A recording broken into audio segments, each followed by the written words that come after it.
Saat ini saya berada di kota Cordova.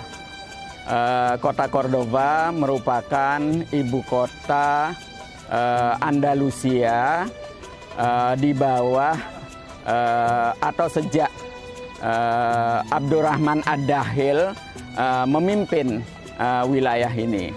Jadi sekitar tahun 756 ya Masehi. Dan Abdurrahman Ad-Dakhil memimpin dari wilayah ini selama 32 tahun. Kemudian dilanjutkan oleh generasi berikutnya, baru setelah Abdurrahman Ad-Dakhil punya cucu atau cucu ketiganya yang disebut dengan Abdurrahman ketiga, ketika mendeklarasikan khalifah baru di luar kekhalifahan Baghdad dan Fatimiyah di Mesir, dia memindahkan kira-kira istana barunya itu sekitar 15 km dari sini, disebut Madinatu Az-Zahra. Nah, di belakang ini sampai sekarang disebut Al-Qasr. Al-Qasr itu berasal dari bahasa Arab Al-Qasr, yang artinya istana. Jadi ini pusat pemerintahan, keluarga kerajaan tinggal di sini beserta para pejabat istana. Nah, ini cukup luas ya, kita tidak bisa masuk karena hari ini hari Senin. Jadi hari libur untuk semua wilayah wisata. Karena hari Sabtu dan Minggu biasanya puncak turisnya. Nah, di dalamnya ada taman-taman yang indah, ada air yang mengalir di mana-mana, ada ruang-ruang yang istimewa. Mudah-mudahan nanti kita berkesempatan ke sini kembali sehingga kita bisa berbagi cerita. Saya berada di Cordova dan berjalan di kota tua. Bangunan-bangunan ini bangunan-bangunan lama yang dipertahankan. Dan sekarang saya dan teman-teman dari Komisi 8 sedang menuju ke masjid. Masjid ini dinamakan Masjid Katedral karena masjid ini memang berdampingan dengan katedral. Masjid ini dibangun di tanah kosong yang berada di samping katedral. Nah, karena itu masjid dan katedral itu berdampingan sejak lama. Dan ini salah satu bentuk nyata bagaimana dinasti Bani Umayyah di sini di dalam toleransi beragama. Jadi orang ke masjid dan ke gereja itu berjalan menuju titik yang sama. Jadi masjid ini kalau hari Jumat digunakan oleh umat Islam, sementara kalau hari Minggu digunakan oleh saudara kita dari Nasrani. Nah, gereja yang berada di sini itu berasal dari tempel ketika agama Nasrani belum masuk ke wilayah ini. Nah, tempel itu dari kaum pagan. Kemudian ketika Nasrani masuk ke sini, tempel itu diubah menjadi gereja, dan ketika umat Islam datang sini tidak mengganggu gereja yang ada. Tapi Bani Umayyah membeli lahan di sebelahnya, kemudian dibangun masjid di situ. Nah, kita sekarang sudah berada di gerbangnya. Kita lihat gerbangnya ini sangat indah. Ini gerbangnya masih asli. Kita lihat bentuknya, itu betul-betul bentuk gerbang Arab atau arsitektur Islam.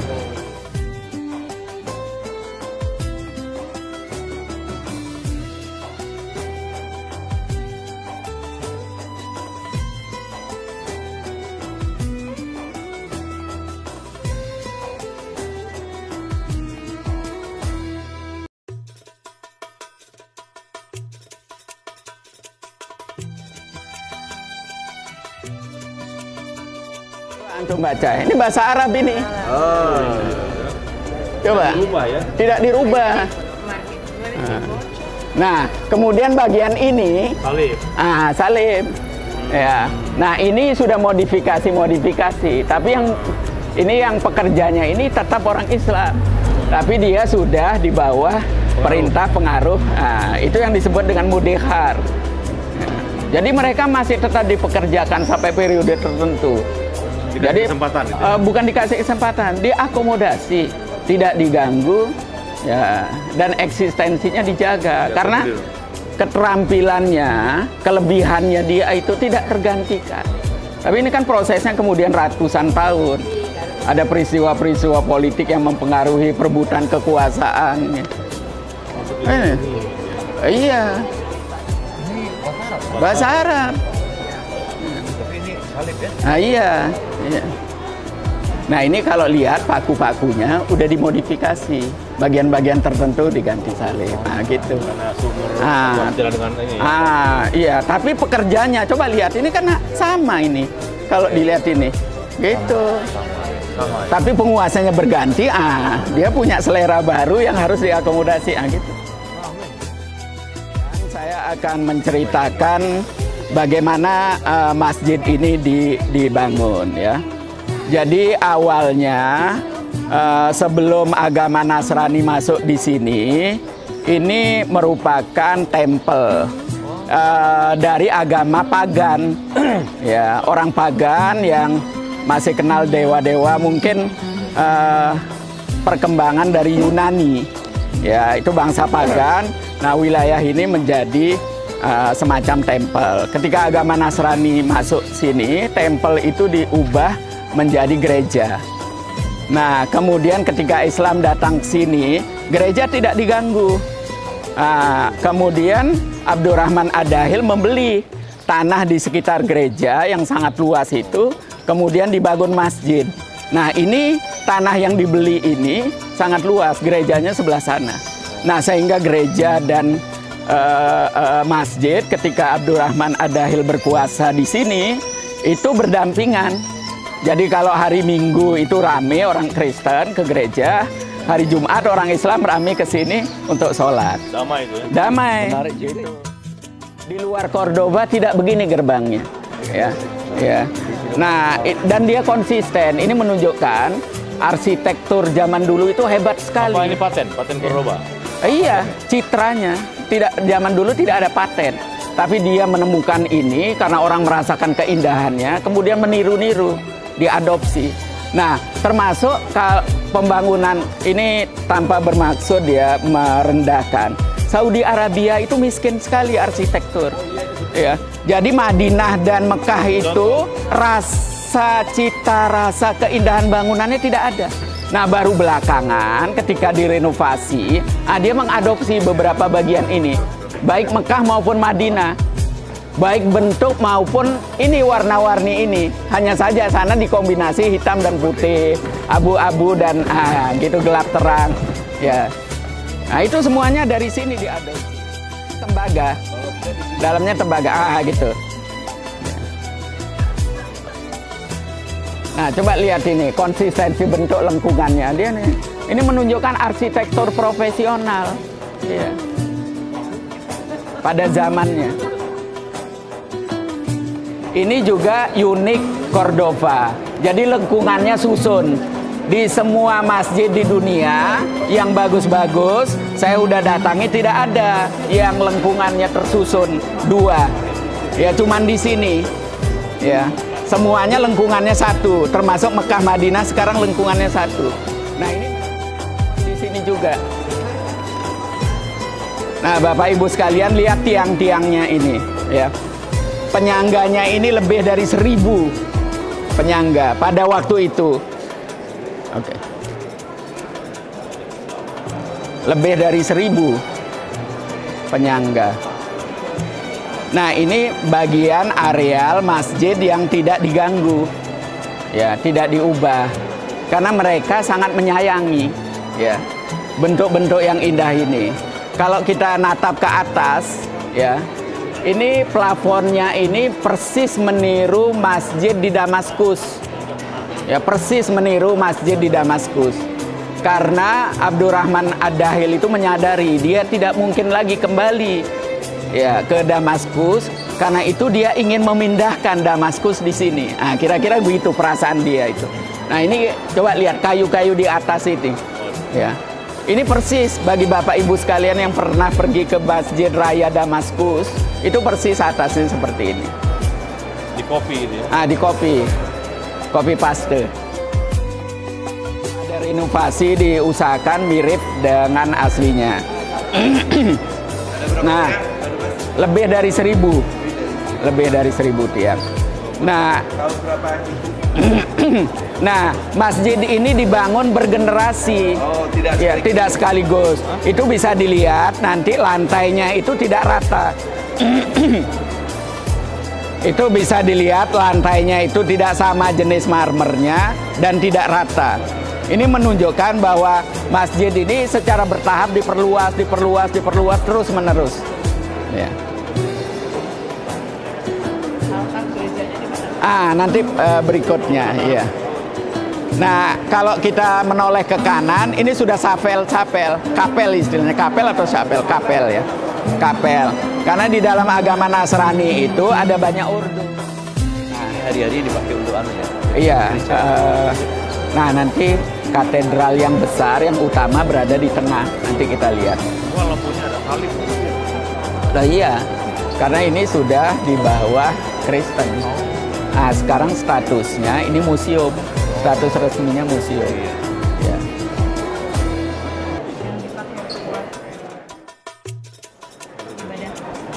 Ini semua dipakai ini kapel-kapel kecil, nanti katedral besarnya sebelah sana. Nanti ada. Ini sudah statusnya museum. Ya. Ini asli, bentuk-bentuk asli bawah yang Bawahnya ada lama. Iya. Ini mereka kan menggali ini untuk menunjukkan wilayah ini sebelumnya itu waktu masih jadi tempel. Ada peninggalan-peninggalan sebelum Nasrani datang. Itu bentuk-bentuk. Itu kan kalau lihat dewa-dewa. Nah, sekarang kita akan menuju bagian dari masjid yang paling indah. Bagian ini berada di sekitar mihrab, di mana imam memimpin sholat. Kita perhatikan lengkungan-lengkungan yang tersusun, ini lebih rumit, tapi lebih indah dari lengkungan-lengkungan tersusun di bagian-bagian lain masjid yang menjadi ciri dari Masjid Cordoba ini. Kita coba perhatikan secara jeli, lengkungan-lengkungannya lebih rumit. Nah, kita juga perhatikan bagian atasnya ya. Nah, nanti saya akan tunjukkan bagian kubahnya itu sangat indah. Nah, ini kelihatan ya bagian atasnya. Itu coba perhatikan. Tidak ada masjid di dunia yang kubahnya serumit dan seindah ini ya. Luar biasa. Kita harus syukuri semua ini dan kita masih berkesempatan bisa melihatnya. Coba perhatikan lengkungan-lengkungannya tersusun dengan sangat rumit. Nah, sekarang kita akan menuju mihrab ya. Mihrabnya ini adalah mihrab yang sampai diakui sebagai mihrab masjid terindah di dunia. Coba perhatikan ya. Pertama lengkungannya ya seperti setengah bola, kemudian bagian ujungnya ditopang. Ini khas menjadi ciri arsitektur Masjid Cordoba. Dan bagian-bagian lainnya semuanya menyerupai ini ya. Nah, yang lain juga coba kita perhatikan ada warna emas di sini. Nah, warna emas ini adalah ciri dari Konstantinopel. Nah, waktu itu Cordoba melakukan kerjasama hubungan baik sekali dengan Konstantinopel yang kini menjadi bagian dari wilayah Turki ya. Kita sekarang menyebutnya Istanbul. Nah, di bagian yang lain tidak ada warna emas kuning ini, hanya pada bagian ini karena dikerjakan oleh pekerja-pekerja dari Konstantinopel yang dikirim oleh kerajaan di sana. Nah, bagian ini sempat menjadi kapel, ya, sehingga lengkungan-lengkungan yang sekarang kita bisa lihat ini ditutup semua, ya. Tapi sejalan dengan semakin berkembangnya waktu, toleransi semakin meningkat. Kemudian juga mereka melihat bahwa ini merupakan daya tarik pariwisata, kombinasi dari pertimbangan-pertimbangan toleransi, keterbukaan, dan juga bagaimana mengapresiasi sejarah dan bagaimana membuka sedikit demi sedikit sejarah yang juga ditutup-tutupi oleh bangsa Spanyol. Nah, sekarang mulai dibuka, dan renovasi ini tentu dilakukan secara serius dengan biaya yang besar, mempekerjakan banyak ahli, sehingga kita bisa melihat bentuk aslinya. Tapi yang ingin saya katakan juga, ini pernah ditutup, pernah rusak, pernah dijadikan kapel. Nah, itu juga pentingnya kita menjaga toleransi, moderasi beragama, sehingga kemudian kita juga memiliki kesempatan untuk melihat warisan-warisan sejarah Islam yang hilang, kemudian bisa muncul kembali, dan kita bisa mengambil pelajaran kembali. Nah, sekarang kita berjalan menuju katedral, ya, menuju katedral. Nah, katedral ini dibangun mengambil bagian utama dari masjid, ya, mengambil bagian utama dari masjid di bagian tengahnya.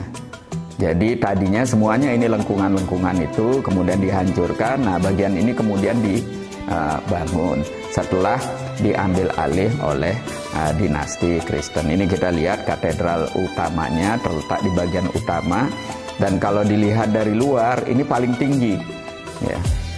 Nah, salah satu ciri Masjid Cordova, dia tidak ada kubahnya. Karena itu kalau dilihat dari luar ini nampak seolah-olah atau seperti kubah. Nah, kita lihat ini kan ada arsitektur yang disebut dengan arsitektur Renaissance, ya.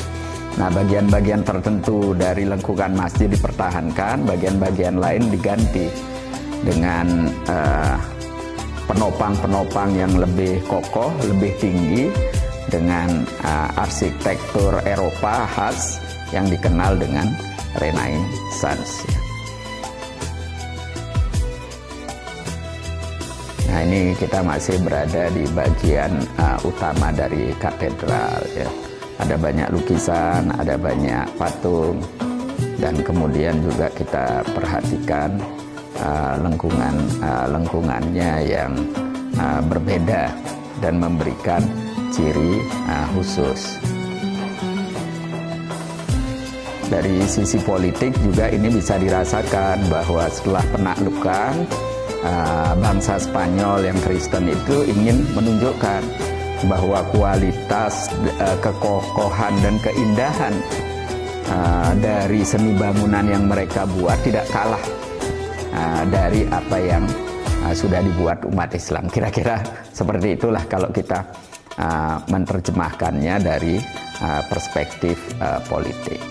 Nah, sekarang kita bergerak ke bagian lain dari Masjid Cordova. Nah, kalau kita perhatikan bagian ini walaupun sekilas sama dengan yang pertama kita lihat, tapi bagian ini kualitasnya lebih rendah. Kita lihat lantai-lantainya karena dibangun secara tergesa-gesa dan juga memiliki motivasi politik, ya, dari penguasanya yang waktu itu Al-Mansur.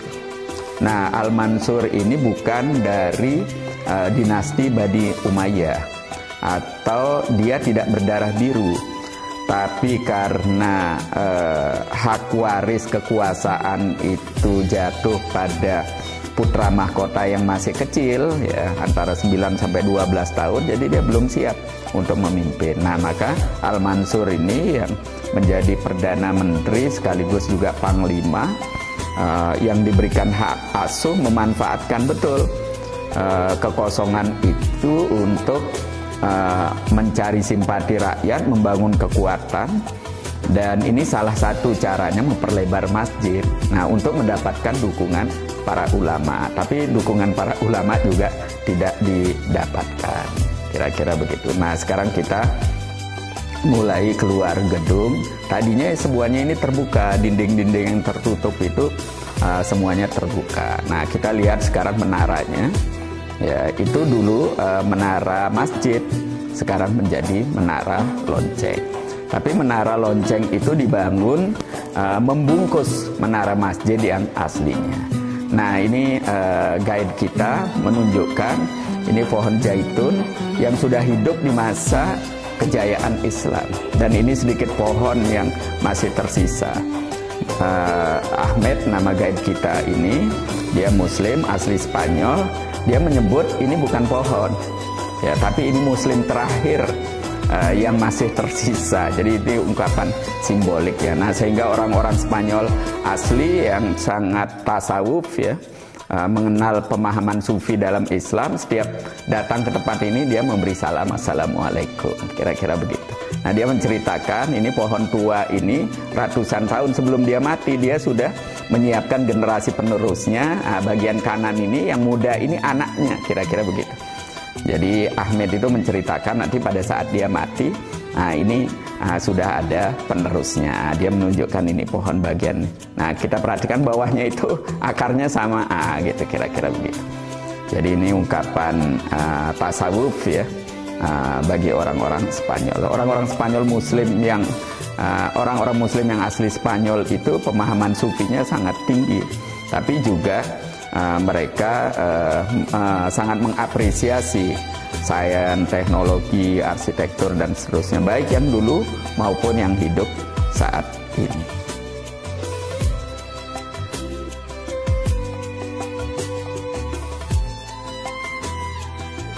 Sekarang saya berdiri di jembatan Romawi. Jembatan ini sangat terkenal karena dibangun oleh bangsa Romawi saat menguasai wilayah ini jauh sebelum Islam. Ini jalan satu-satunya yang menjadi pintu masuk ke wilayah ibu kota Cordova, di mana masjid dan istana berada.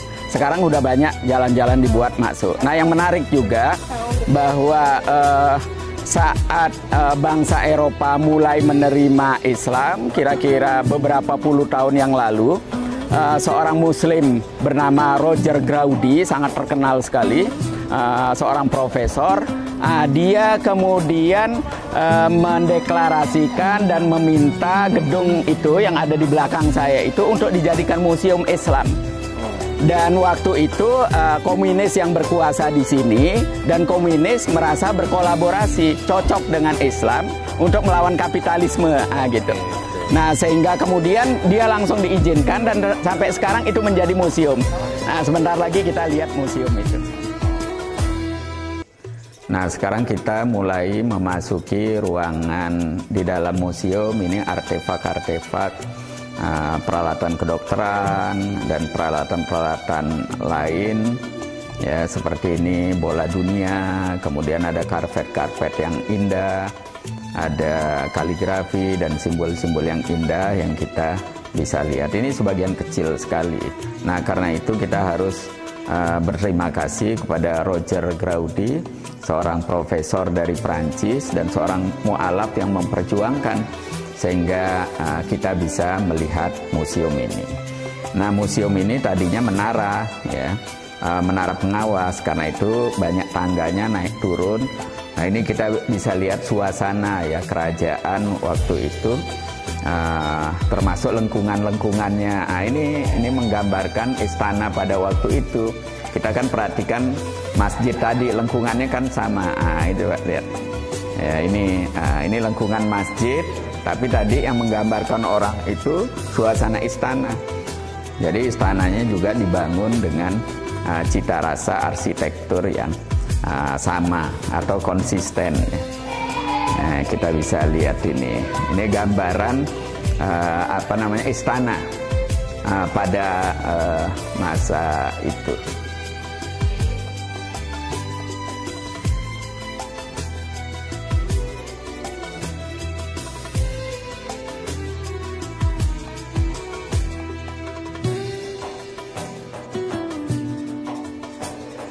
ini gitar ya, gitar pada masa itu seperti ini ya, ini gitar kecilnya, itu gitar besarnya.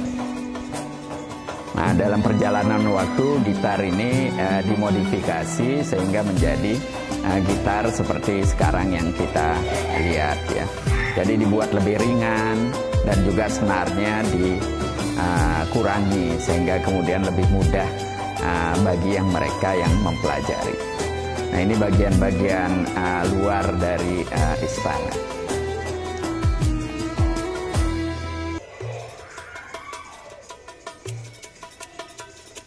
Nah, ini bagian lain dari museum. Ya, ini di dalam ruangan museum kira-kira dibuat dengan cita rasa Cordova pada masa kejayaan. Nah, itu bagaimana orang bekerja. Ini bentuk bangunan ya. Menggambarkan orang merawat kebun, orang sholat. Nah, itu masjid ya. Nah, gambaran Masjid Cordova pada waktu itu.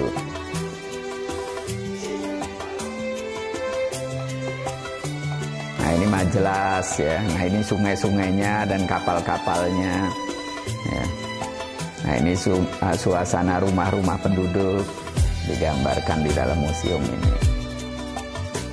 Nah, ini ruang-ruang tamu. Nah, ini taman-taman ya dengan buah-buahnya. Sampai sekarang kita bisa lihat itu jeruk itu pohon jeruk dengan buahnya merah. Tapi jeruk ini tidak dimakan karena yang diharapkan adalah bunganya. Bunganya wangi sekali. Sehingga jalan-jalan di Spanyol pada waktu itu wangi sekali dari bunga pohon ini. Nah, ini gambaran masjidnya ya, di sini dibuat miniaturnya. Yang sampai sekarang masih kita bisa lihat.